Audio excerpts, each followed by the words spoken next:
എത്ര തവണ പറഞ്ഞാലും ആ നാണിയമ്മ ഉപ്പ് കുറച്ചേ ഇടൂ. എരിവും പുളിയും ലേശം പോലും കൂട്ടില്ല. പിന്നെ എങ്ങനെയാ ദഹനം ശരിയാവുക? മോഹിനി, താൻ ഇവിടെ വന്നിട്ട് ഇപ്പം 6 ദിവസമായി.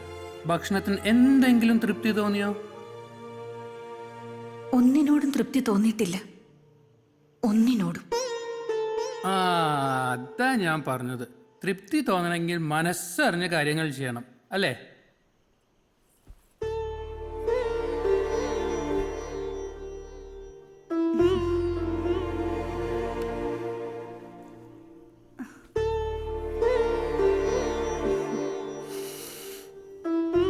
നല്ല മുല്ലപ്പൂവിൻ്റെ മണം, കാച്ചിയ എണ്ണയുടെയും. ഇത് രണ്ടും കൂടിച്ചേർന്ന് കിട്ടിയാൽ സുഖമായി ഉറങ്ങാം. 101 വിഭവങ്ങൾ കൂട്ടി നല്ല ഒരു സദ്യ കഴിച്ച തൃപ്തി. എന്നാ ഉറങ്ങല്ലേ? വെളിച്ചം കെടുത്തിക്കോളൂ.